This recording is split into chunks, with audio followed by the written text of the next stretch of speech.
కేసీఆర్ కు ఆ 10 అసెంబ్లీ స్థానాలు పెద్ద తలనొప్పిగా మారడం జరిగింది. ఆ 10 స్థానాలు ఏంటి? ఆ 10 స్థానాల్లో గత ఎన్నికల లోపల బీఆర్ఎస్ పార్టీ ఆ 10 అసెంబ్లీ స్థానాల్లో ఆ జిల్లాకు సంబంధించి బీఆర్ఎస్ పార్టీ ఒకే ఒక్క స్థానంలో గెలుపొందడం జరిగింది. ఇంతకీ అది ఏ జిల్లా? ఖమ్మం జిల్లా. ఖమ్మం జిల్లాలో పొంగిరెడ్డి శ్రీనివాసరెడ్డి పార్టీ నుంచి బయటికి వెళ్ళిపోవడంతో ఆ పార్టీలో అధికార పార్టీకి ఒక పెద్ద సమస్యగా మారినటువంటి పరిస్థితి. ఇదే సందర్భం లోపల ఇప్పటికే ఆ లోటును పూడ్చుకునే క్రమం లోపల అక్కడి నుంచి బీఆర్ఎస్ పార్టీకి సంబంధించి ఉన్నటువంటి ఎమ్మెల్యేలకు, సిట్టింగ్ ఎమ్మెల్యేలకు, ఇతర పార్టీ నుంచి వచ్చినటువంటి వాళ్ళకే మళ్ళీ ఆ టికెట్లు ఖరారు చేయడంతో ఆ పార్టీలో ఉన్నటువంటి ఒక మాజీ లీడర్ బీఆర్ఎస్ పార్టీకి ఖమ్మం జిల్లాలో పెద్ద దిక్కుగా ఉన్నటువంటి తుమ్మల నాగేశ్వరరావు సైతం బీఆర్ఎస్ పార్టీని వీడేటందుకు ఆలోచిస్తున్నట్టుగా పావులు కదుపుతా ఉండడం జరుగుతూ ఉన్నది.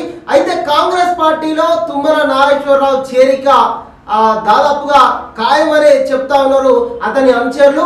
తాజాగా అంటే మాజీ మంత్రి తుమ్మలతో కూడా బీఆర్ఎస్ పార్టీ విభేదాలు పొడవు చూపడం, ఇద్దరు నుంచి గులాబీ బాస్ కి తీవ్రమైనటువంటి ఇబ్బందులు కలిగేటువంటి అవకాశం ఉంది. ఒక పక్క పొంగిరెడ్డి శ్రీనివాసరెడ్డి పార్టీ నుంచి బయటికి వెళుతూ 10కి 10 స్థానాలు కాంగ్రెస్ ఖాతాలో వేసేదాకా నేను పావులు కదుపుతా అంటూ కూడా పొంగిరెడ్డి శ్రీనివాసరెడ్డి చెప్పడం జరిగింది.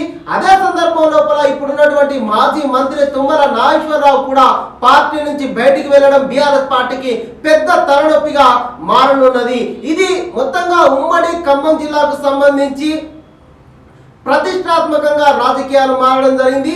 ఇద్దరి మాజీలను ఢీకొనేటువంటి వ్యూహం పైన బీఆర్ఎస్ పార్టీ కసరత్తు మొదలు పెట్టడం జరిగింది. 10కి 10 స్థానాలను గెలిచి రావాలి అంటూ కేటీఆర్ కూడా అక్కడ ఉన్నటువంటి లీడర్లకు ఒక సవాల్ విసరడం జరిగింది.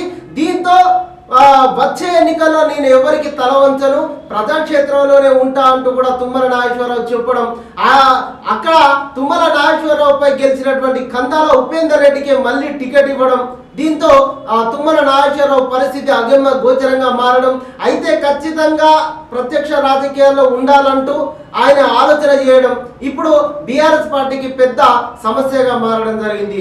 ఖమ్మం జిల్లా నుంచి 10కి 10 స్థానాలు అక్కడే సిఎల్పి లీడర్ బట్టి విక్రమార్క ఉండడం, రేణుకా చౌదరి, అదేవిధంగా కాంగ్రెస్ పార్టీ సంబంధించి అక్కడ 10కి 10 స్థానాల్లో పొంగులేటి శ్రీనివాసరెడ్డి, తుమ్మల నాగేశ్వరరావు వీళ్ళందరూ కూడా కాంగ్రెస్ ని గట్టెక్కించేటువంటి విధంగా వ్యూహాలు రచిస్తా ఉన్నారు. దీంతో ఆ 10 అసెంబ్లీ స్థానాల విషయం లోపల కేసీఆర్ కు ఒక పెద్ద తలనొప్పిగా మారినటువంటి పరిస్థితి అయితే ఉన్నది.